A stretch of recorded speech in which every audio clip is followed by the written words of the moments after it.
ndabashuhuje nk'ibisanzwe Ndayisenga Faustin.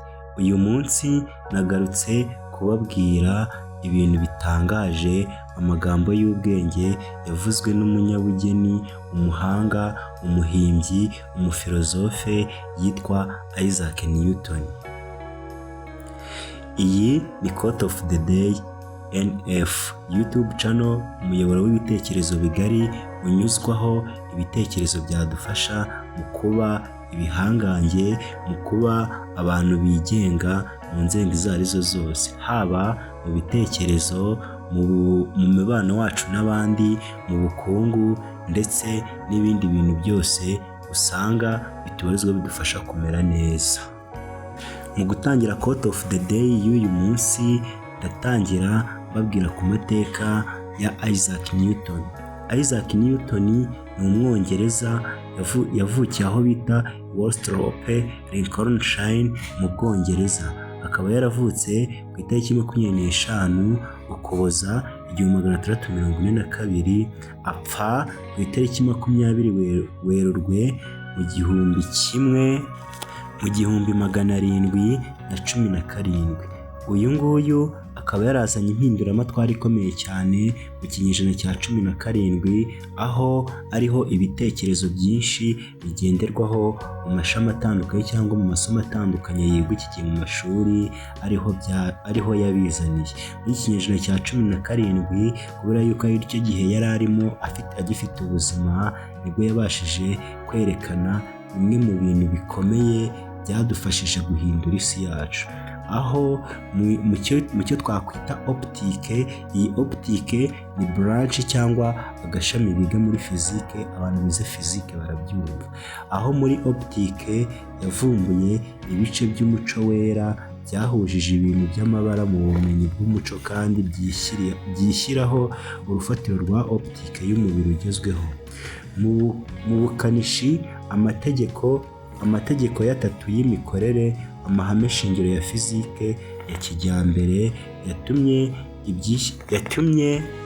yatumye hashyirwaho itegeko ryo gukwirakwiza cyangwa gutanga amakuru ku isi yose mu buryo bworoshye. Naho mu mibare, ni umwe mu bavumbuye umwimerere wa calculus itangira ingano. Filozofiya ya Newton neutralizes principia mathematica, cyangwa se amahame y'imibare ya filozofi kamere. Ibi byo abivumbuye mu 1387. Yari umwe mu mirimo y'ingenzi ndetse n'amateka ya siyanse ya none. Ibi ngibi ni bimwe mu by'ingenzi byaranze uwitwa Isaac Newton, umwe mu bihangange twagize muri iyi si mu bintu bijyanye n'imitekerereze ndetse n'ibitekerezo bihamye byahinduye isi kugeza na n'ubu.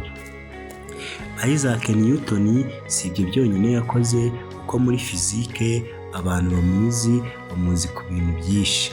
Hari ibintu bya motion ubwo ni uburyo ibintu biba bigenda. Hari teori yavuze kuri motion muri fizike, yavuze ku mateori menshi cyane agenderwaho kugeza na n'ubu ngubu, hifashishwa mu gukora ibikoresho by'inganda, byo mu nganda, byifashishwa mu gukora amamodoka cyangwa mu nganda zikora ibintu by'ibyuma, ndetse no kwa muganga ndetse n'ahandi hantu henshi muri rusange hifashishwa amwe mu mateori yagiye avugwa n'uyu mugabo witwa Isaac Newton.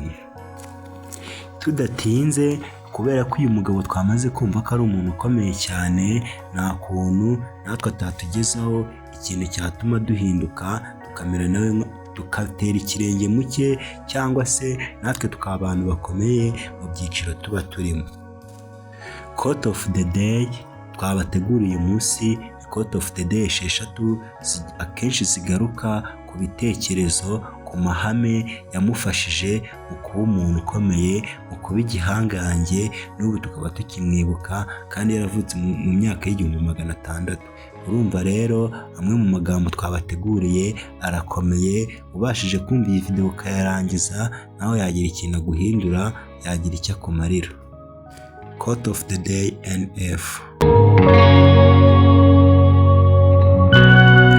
Koti ya mbere twabateguriye yavuzwe na Isaac Newton, yavuze ngo Genius is a patience. Genius is a patience. Aho yavuze ngo umunyabwenge ukomeye cyane ni umuntu uba ushobora kwihangana.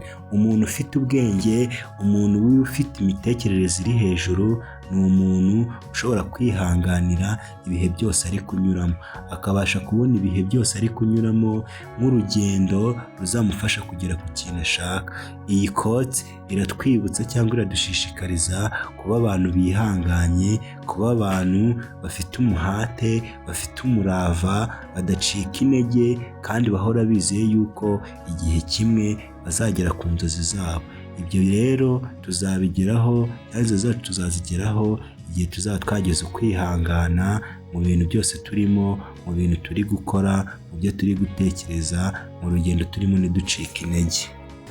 Koti ya kabiri yavuze nayo iratangaje bitewe n'amagambo cyangwa n'ibisobanuro twayihaye uyu munsi, kubera yuko iratuma duhindura uburyo twabagaho tugafata ubuzima ikintu cyoroshye kandi kiryoshye.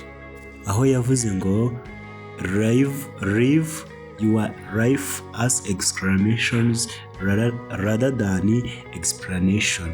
Ibi bisobanuye iki? Ngo baho ubuzima bwawe fata ubuzima bwawe nk'ibitangaza aho guta umwanya ujya gusobanura ku buzima urimo, kubera yuko ubuzima turimo, ubuzima tubayemo ni ikintu gikomeye cyane utabasha kubona ubusobanuro bisobanura, kubera yuko iyo ugiye kureba urugendo rwacu rw'ubuzima uba ubona ari fenomene cyangwa ubona ari ibintu utabasha gusobanura uko ubibonye kose. Rero aha Isaac Newton aratugira inama yo kubaho mu buzima bwacu tukabufata nk'ibitangaza byabaye, aho kugira ngo ujye kwirirwa usobanura ibintu akenshi utazi ukuntu bimeze, utazi ukuntu bikora, utazi impamvu yabyo. Rero bifate nk'ibitangaza. Ibyo ngibyo bizagufasha kwirinda, bizagufasha kuba umuntu w'umunyabwenge utavuga ibintu byose, ndetse nta n'umuntu uzagucishamo amaso, kubera yuko ibintu byose uzabasha gusobanura nugendera kuri iri tegeko Isaac Newton yatubwiye. Uzabasha kuba umwe mu bantu bari calme cyangwa batuje cyane, ndetse abantu banubaha, kuko buriya nta muntu n'umwe ukunda kuvuga amagambo adasobanutse cyangwa amagambo adafitiye gihamya kiremereye, kubera yuko ubu buzima turimo nta mateka cyangwa nta gihamya gikaze tubifiteho. Rero bufate nk'ikintu cy'igitangaza cyangwa gikomeye cyane. Ibyo ngibyo bizagufasha kuba uwo uri we, aho kugira ngo ujye gusobanura ibintu utazi.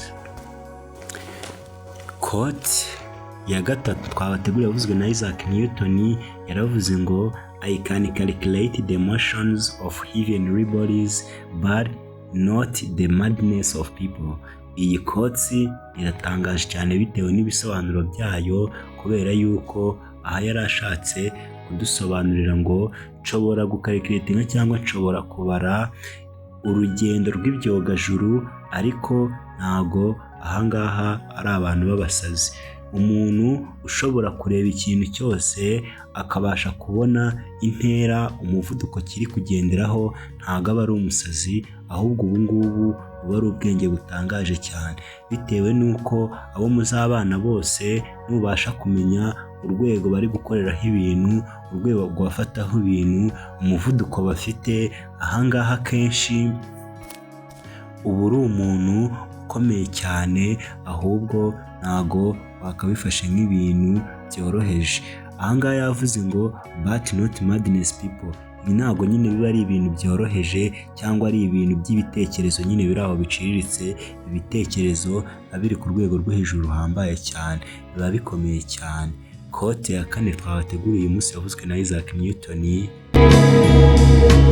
Iyi kote nayo iratangaje, aho yavuze ngo if I have seen far, it is by standing on a shoulder of giants.